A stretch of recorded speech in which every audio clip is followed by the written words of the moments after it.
Hello, my name is Mike Greeno, and we're going to be talking about intercultural communication in the work environment today.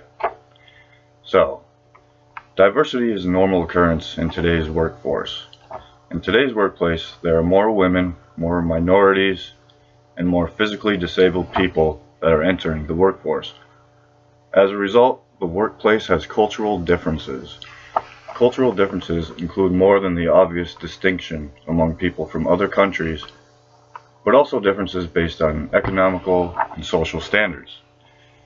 Understanding cultural difference not only creates a vehicle for communication, but it can also prevent awkward or embarrassing incidents.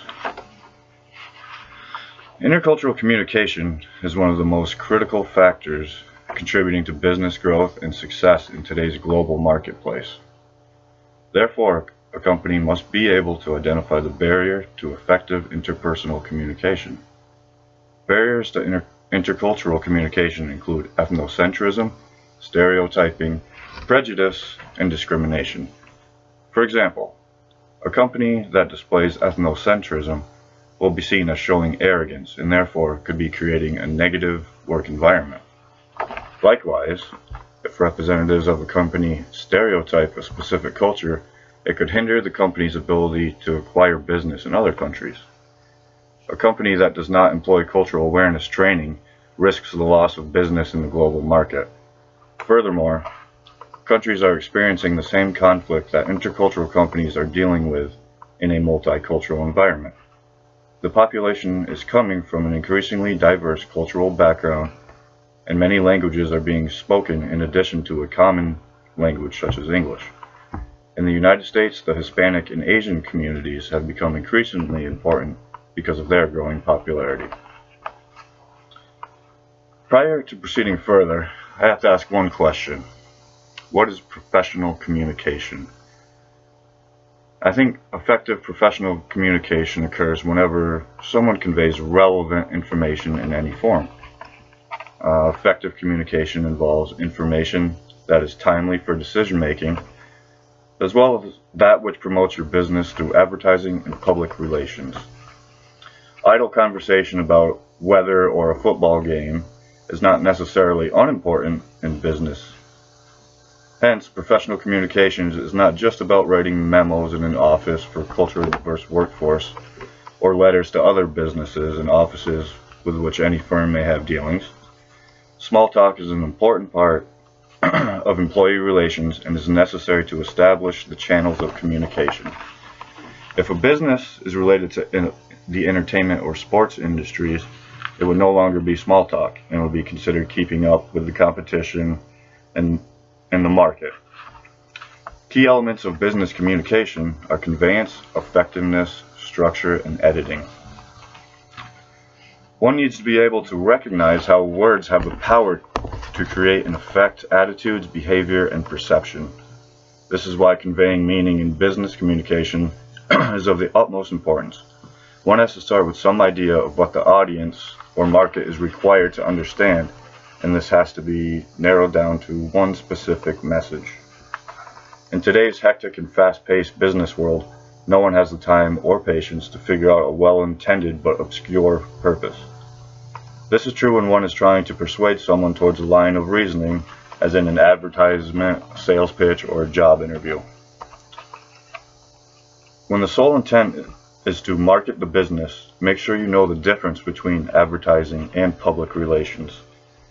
Advertising involves paying to promote your business through various media, whereas public relations do not cost anything and refers to anything that conveys a positive image for your business. Networking can aid a company's public relations effort in talking to potential customers or clients, council members, or others vital to getting the word out about your business. While networking may cost a business executive a lunch here or there, it is an expense well worth your time and energy. If you're a small business just starting out, it may be more economically feasible to rely more on public relations in the beginning. In any case, remember to be bold, stay focused, with name recognition and word-of-mouth promotion. Using a direct approach when structuring communications, whether in a letter, memo, phone call, or proposal, can be important. This does not mean the writer is being blunt in your message. The communication should start with clear understanding of what is required to be expressed, followed by supporting details, facts, and examples. The supporting information should emphasize the main theme of the communication and avoid losing the readers with wordy or flowery prose. Remember that the intent is to convey a specific message, not to entertain or bore the readers. The choice of words, whether written or spoken, is an important consideration, and this consideration may vary from culture to culture. When composing a letter, thinking about the next conference call, or designing the next advertisement, consider the intended audience and the complexity of this topic. Multicultural audiences require a different approach from that which may be required in, say, a Japanese market. A lot of research about Arab values in their society will be required before entering an Arab market. Selling cars that have been manufactured by a Japanese parent company, there will be an interaction between a local Arab office and the head Japanese office in the form of different memos or letters or face-to-face meetings and interactions. In such cultural exchanges, care is required to ensure that there is an understanding of both cultures and values in both societies.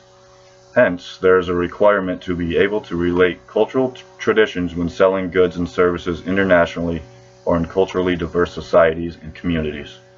As we expand racial, ethnic, and cultural diversity, it will be nearly impossible in the future to manage a workforce or market products as we have in the past. All forms of business communications will be affected. After the United States became a superpower, women and minorities began making strides in the workplace.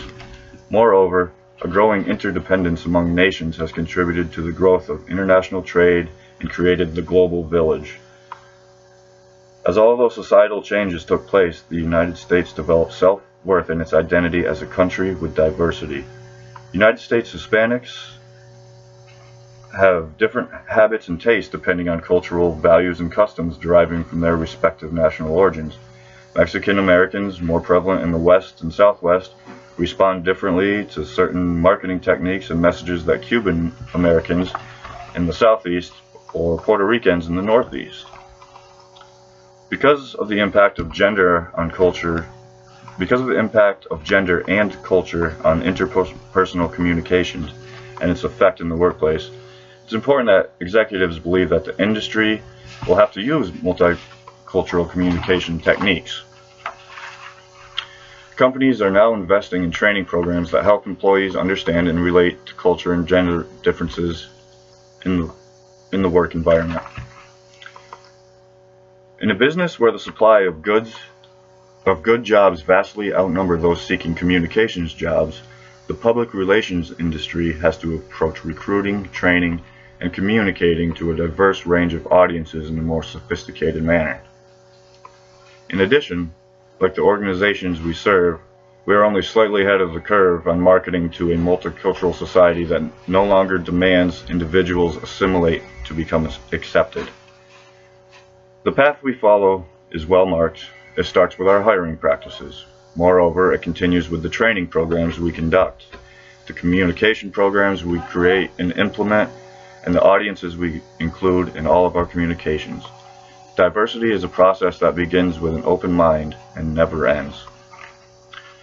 Businesses that hope to sell to or work with clients on an international level, or work with or manage staff members located here in the U.S. or in a company located abroad, have to adhere to these practices.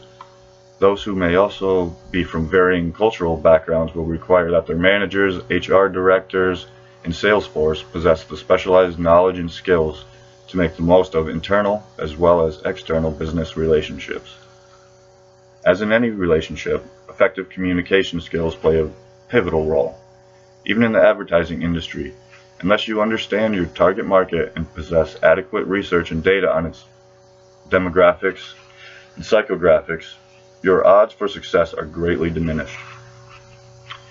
The same is true when managing a diverse workforce, or selling products and services to peoples of other cultures. The more you know about them, the better.